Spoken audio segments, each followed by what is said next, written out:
2003 BMW X5 4.4i. This car has the code P0430 for the catalytic converter and bank 2, sensor 2. I already tried to take it off and it's very tight, and so I'm gonna apply I'm gonna heat it up, see if that works. I'm gonna try to put an adapter here, a mini cut. I'm gonna try to put a mini cut here, and and I want to say something. I already did a back pressure test on the catalytic converter here. I did not show on camera the back pressure test I did, because I already have videos on my channel on how to do a back pressure test on a catalytic converter, and this one has no pressure at all, so it means it's not clogged. Even though it might not be a good catalytic converter, but if it's not clogged, I can proceed and do that here.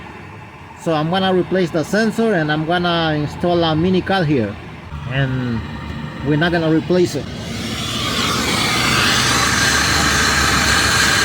If you're gonna do one of these things, please do a back pressure test first, and if the catalytic converter is creating pressure, then do not do this. You have to replace the catalytic converter, because then you're gonna cause damage to the engine. Okay, I'm gonna see right now. Hopefully, this is a 22mm wrench here. Oh, beautiful. Ay, ay, ay. This is on the driver's side, by the way. Okay, now it seems like it cooled down already. I'm gonna see if I can take it out with my hands. I hardly can get it with my fingers, but I did already. Here it is.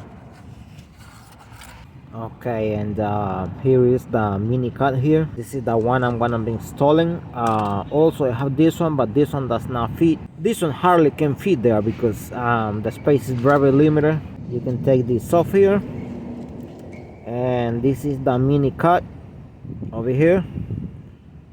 That's a mini cut right there, and that's how it goes. Again, you do this when the catalytic converter is not clogged. I already did a back pressure test. The reason I didn't show the camera is because I have a few videos on that already. Basically, the sensor is gonna be reading the mini cut here, which is good. And I'm gonna be applying anise grease. Put just a little bit, not too much. Okay, I'm gonna be removing this 213mm nut, this one and this one on this side. Oops.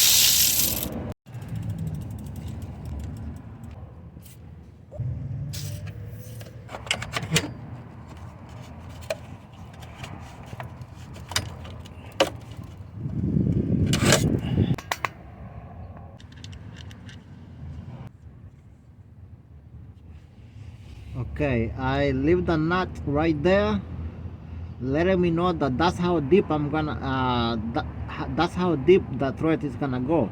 Calculating the same amount of thread that the sensor will go if you will put it here. All right, the nut hit this the exhaust pipe already to put the other adapter, this one here, and I'm gonna put a little bit of anise grease here. Turn it the other way a little bit. See if that can help.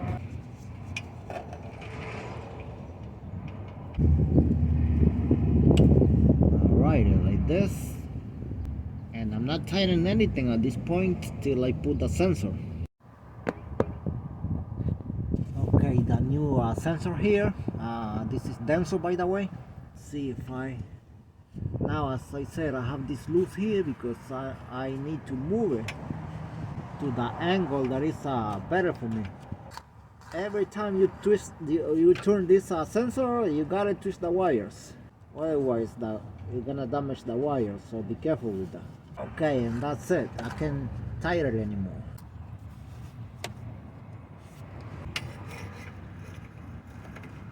Alright, that's enough right there. I already tied the sensor. Now I'm gonna tie this the mini cut right now. That is good. And for this here, I'm gonna be using an adjustable wrench.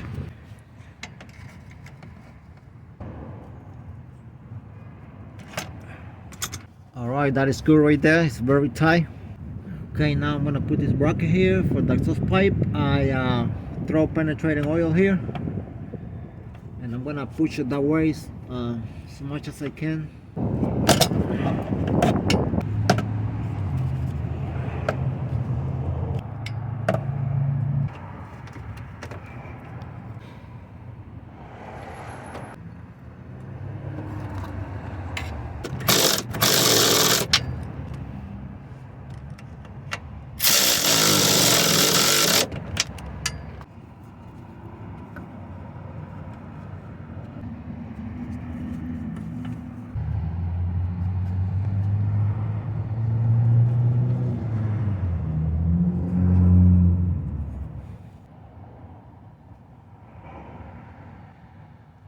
Now this repair applies for either 0430 or 0420, each or both, or a different car. It doesn't matter, a different vehicle. Once this video goes to YouTube, it means the problem was solved, was fixed. Thanks for watching.